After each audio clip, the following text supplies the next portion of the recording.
Hello बच्चा party, क्या हाल चाल। तो उम्मीद करती हूँ आप सभी खुश होंगे, मस्त होंगे। तो आज हम बात करने वाले हैं झारखंड के एक्सपेक्टेड कट ऑफ क्या है, क्योंकि सभी बच्चे जानते हैं कि रिजल्ट आ चुका है। साथ ही साथ में आपके काउंसलिंग की डेट भी आ चुकी है, आपके डॉक्यूमेंट वेरिफिकेशन की डेट्स भी आ चुकी हैं। तो बात करते हैं कि किन किन बच्चों को काउंसलिंग करानी चाहिए और किन्हें नहीं करानी चाहिए। तो चलिए फटाफट से बात करेंगे। सबसे पहले आपको मैं यहाँ पर नोटिफिकेशन दिखा देती हूँ जो अपने पास में यहाँ पर आया है इसके डेट्स को लेकर के। ठीक है, तो ये आपके पास में नोटिफिकेशन है। 16 अगस्त को आपका ये एग्जाम हुआ था और 25 अगस्त को आपका रिजल्ट भी डिक्लेयर हो गया था। ठीक है, क्लियर है। तो चलिए बात करते हैं। अगर मैं बात करूं यहाँ पर काउंसलिंग के लिए, तो फर्स्ट राउंड की जो काउंसलिंग की जो डेट है, फर्स्ट राउंड की जो काउंसलिंग की डेट है वो है आपके पास में यहाँ पर 28 अगस्त से 30 अगस्त। मात्र आपको 3 दिन का टाइम दिया गया है। तो बेटा टाइम बहुत कम है, 28, 29, 30, ये 3 दिन है आपके पास में। इन 3 डेज में आप यहाँ पर अपनी चॉइस फिलिंग कर सकते हैं और रजिस्ट्रेशन कर सकते हैं। ठीक है, और दूसरी है अपने पास में, अगर आप एडिट करना चाहते हैं कुछ इन filled up choices if needed, अगर आपको जरूरी है तो उसका पोर्टल ओपन होगा 1 सितंबर को। और साथ ही साथ में आपके पास में सीट अलॉटमेंट लेटर भी आ जाएगा, यानी कि 3 सितंबर को। 28 अगस्त को काउंसलिंग होगी, 3 सितंबर को आपका लेटर भी आ जाएगा अलॉटमेंट का। ठीक है, क्लियर। और डॉक्यूमेंट वेरिफिकेशन के लिए आपको जाना रहेगा 4 सितंबर से 7 सितंबर के बीच में। तो 28 से लेकर 7 तक आपका सारा काम हो जाएगा। फर्स्ट राउंड की काउंसलिंग के बारे में मैं बता रही हूँ। 28, 29, 30 3 दिन है आपको काउंसलिंग करानी है। 28 तारीख से काउंसलिंग स्टार्ट होने जा रही है।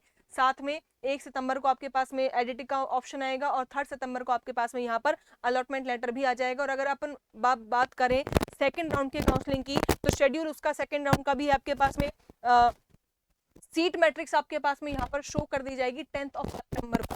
10 सितंबर को यहाँ पर आपकी सीट मैट्रिक्स यहाँ पर शो कर दी जाएगी। और उसके बाद में आप रजिस्ट्रेशन और चॉइस फिलिंग कर सकते हैं। किसके लिए? सेकंड राउंड के लिए, जो रहेगी आपके पास में 10, 11, 12, 13, यानी यहाँ पर आपके पास में 4 दिन है, 10 सितंबर से 30 सितंबर तक। उसके बाद में अलॉटमेंट लेटर आएगा आपके पास में अगेन 2 दिन बाद, यानी कि 15 सितंबर को आपका यहाँ पर अलॉटमेंट लेटर आ जाएगा। और 16, 17, 18 को आपको इंस्टीट्यूट में अपनी रिपोर्टिंग करनी पड़ेगी खुद जाकर के। ठीक है, क्लियर। डेट क्या है वहां पर? 16, 17 और 18 आपके पास में डेट है। और अगर मैं थर्ड राउंड की काउंसलिंग की बात करूं तो 21 सितंबर को आपकी सीट मैट्रिक्स अगेन यहाँ जारी की जाएगी। 21 सितंबर को, 21 सितंबर को आपके पास में यहाँ पर थर्ड राउंड की जो सीट मैट्रिक्स है, जितनी सीटें खाली रही हैं, तो उनके बारे में कंप्लीट डिटेल यहाँ पर आपको शो कर दी जाएगी ऑफिशियल वेबसाइट पर ही। और अगेन ऑनलाइन रजिस्ट्रेशन और चॉइस फिलिंग की जो डेट रहेगी थर्ड राउंड की, वो रहेगी 22, 23, 24, यानी कि 22, 23, 24 सितंबर। 3 दिन का टाइम आपके पास वापस यहाँ पर है। और साथ में जो अलॉटमेंट लेटर आएगा वो नेक्स्ट डे ही आ जाएगा, यानी कि 25 सितंबर को। और 26 से 30 तारीख तक, 26 सितंबर से 30 सितंबर तक आपको यहाँ पर डीवी के लिए जाना है, रिपोर्ट करना है उस इंस्टीट्यूट में जिसमें आपका एडमिशन लेना है। ठीक है, जो आपके पास में अलॉटमेंट लेटर है उसमें मेंशन होगा। तो वहां पर जाकर के आपको जो कॉलेज अलॉट हुआ है, जो इंस्टीट्यूट अलॉट हुआ है, वहां पर जाकर के आपको यहाँ पर काउंसलिंग करानी है। ठीक है, तो 3 राउंड होंगे अपने पास में, तो तीनों राउंड आपको याद रखने हैं। ठीक है, फर्स्ट राउंड में हो जाती है तो बेटा बहुत ही बढ़िया बात है। General category EWS BC1 and BC2 की जो काउंसलिंग फीस है वो है आपके पास में 400 रुपीज। और जो SC ST कैटेगरीज है या फिर फीमेल कैंडिडेट्स हैं सारी, की क्या रहेगी बेटा 250 रुपीज। ठीक है, तो आप यहाँ पर जाकर के अपनी जो काउंसलिंग है वो करवा सकते हैं। और फर्स्ट राउंड की काउंसलिंग की डेट मैं आपको वापस रिमाइंड करा देती हूँ, 28 अगस्त से 30 अगस्त तक होगी, 28, 29 और 30 तक। ठीक है, तो ये तो रही काउंसलिंग के बारे में डेट। 28 अगस्त से शुरू होगी, 1 सितंबर को एडिटिंग ऑप्शन आएगा, 3 सितंबर को आपका यहाँ पर अलॉटमेंट लेटर आएगा। और आपको 4 सितंबर से 7 सितंबर तक के बीच में कॉलेज भी अलॉट हो जाएगा, यानी आपको डीवी के लिए वहां जाना है। ठीक है मैम, ये सारी बात तो हो गई। देखिए मेरे मार्क्स इतने हैं, क्या मुझे काउंसलिंग करवानी चाहिए या नहीं करवानी चाहिए? तो चलिए बात करते हैं एक्सपेक्टेड कट ऑफ के बारे में कि क्या आपकी यहाँ पर कट ऑफ रह सकती है। अगर मैं एक्सपेक्टेड कट ऑफ की बेटा बात करूँ तो ये आपके पास में कट ऑफ मार्क्स। ठीक है, जनरल कैटेगरी की मैं बात करूँ तो 150 मार्क्स का टोटल पेपर हुआ था आपके पास यहाँ पर। तो 150 से आपकी जो कट ऑफ जा सकती है, प्लस माइनस का 5 करके चलना आप यहाँ पर। ठीक है, ये एक्सपेक्टेड कट ऑफ है, फिक्स कट ऑफ नहीं है, एक्सपेक्टेड कट ऑफ है ये। तो यहाँ पर आपकी जा सकती है 125 से 130 के बीच में। ठीक है, प्लस माइनस का 5 आप करके चलना, 120 या 135 तक भी जा सकती है, इसमें कोई होनी चाहिए, ठीक है। BC1 कैटेगरी की अगर मैं बात करूँ तो इन दोनों कैटेगरी की अप्रोक्सीमेट लगभग सेम रहेगी, 122 से 127 या 125 या 123 के आसपास इसकी कट ऑफ रह सकती है, प्लस माइनस का 5 अपने को भी करके चलना है। अप्रोक्सीमेट बताई है मैंने इन दोनों की, ठीक है, इन दोनों कैटेगरी की भी मैंने अप्रोक्सीमेट यहाँ पर बताई है। अगर बात करते हैं EWS कैटेगरी की तो EWS कैटेगरी की आपके पास जा सकती है 115 से 120 में, और साथ में अगर SC कैटेगरी की बात करूं तो 105 से 115 के बीच में जिसके नंबर हैं उनको ये गवर्नमेंट कॉलेज की कट ऑफ है। पहली बात तो ये सुन लेना, ठीक है, RML कॉलेज की रांची के, ठीक है, पहली बात तो ये सुन लेना, क्लियर। और ST कैटेगरी की बात करूं तो 90 से लगभग 100 तक या 90 के आसपास जा सकती है। आपको उसमें प्लस माइनस का 5 करके चलना ही है। तो ये अपने पास में कट ऑफ है जो गवर्नमेंट कॉलेज की है। अब मैम मेरे नंबर 50 क्या मुझे काउंसलिंग करानी चाहिए? काउंसलिंग तो आपको हर हाल में करानी ही है, काउंसलिंग हर बच्चे को करानी है, ये बात आप ध्यान से सुनना।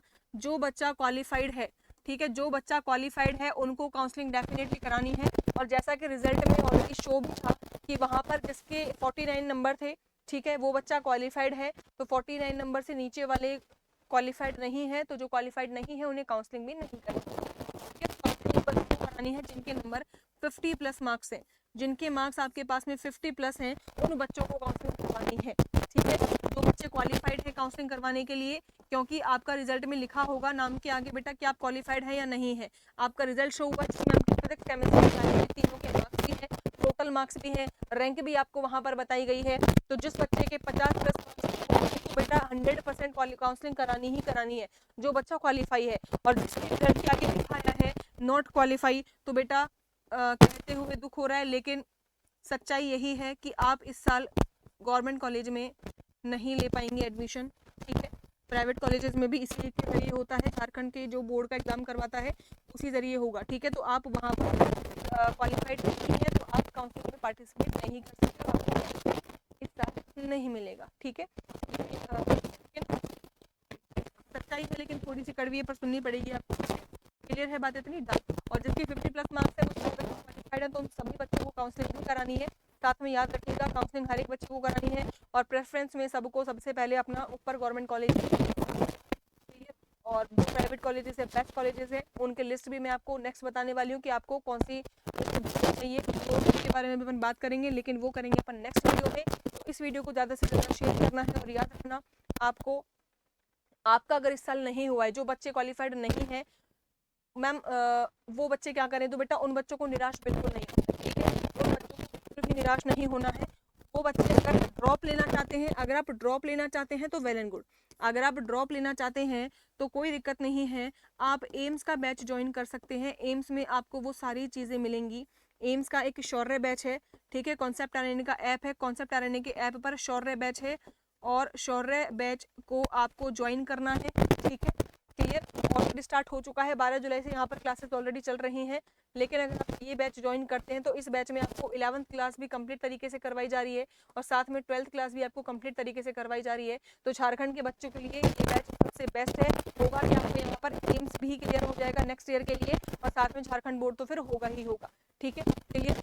और अगर आप चाहते हैं कि नहीं मैम इसी साल हमें कुछ बताइए, इसी साल हमें कॉलेज लेना है, हमें BSc नर्सिंग इसी साल करनी है, तो उसके लिए आपके पास लास्ट ऑप्शन मैं बता दूँ, लास्ट ऑप्शन बचा है 31 अगस्त को आपको 31 अगस्त आपकी लास्ट डेट है। अगर आप PGIMS स्नातक का एग्जाम भर सकते हैं, अगर आप भर सकते हैं तो आप भर दीजिएगा, ठीक है।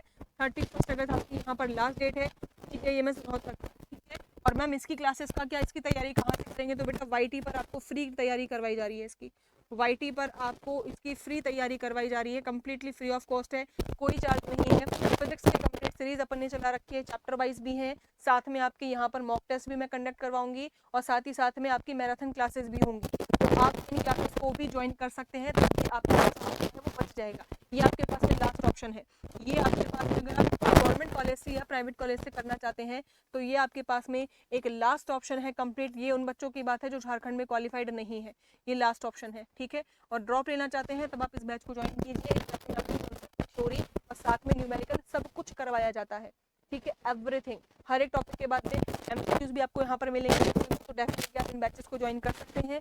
और एक्सपेक्टेड कट ऑफ के बारे में अपन ने बात कर ली है। हर एक बच्चे को काउंसलिंग करवानी है जिनके मार्क्स 50+ है, ठीक है। जो बच्चे क्वालिफाइड हैं, जिसका 49 मार्क्स है, वो बच्चे भी क्वालिफाइड हैं, और जिनके 49 मार्क्स हैं वो बच्चे नॉट क्वालिफाइड भी हैं। लिस्ट में आपने ये सब कुछ देखा ही होगा, ठीक है। दो जिसके नाम से आगे यहाँ पे जिसकी लिस्ट में, तो बेटा उनको करानी है, ठीक है। क्लियर? तो जल्दी से मुझे बताइए कि आपके कितने मार्क्स हैं और कितनी रैंक है। तो झारखंड वाले बच्चे फटाफट से मुझे कमेंट सेक्शन में जरूर बताना कि मैम हमारे पास में ये मार्क्स हमारे आए हैं, ये रैंक है, क्या मुझे ये कॉलेज मिल सकती है या नहीं। तो मिलते हैं नेक्स्ट वीडियो में, तब तक के लिए खुश रहिए, मस्त रहिए। जय हिंद, जय भारत।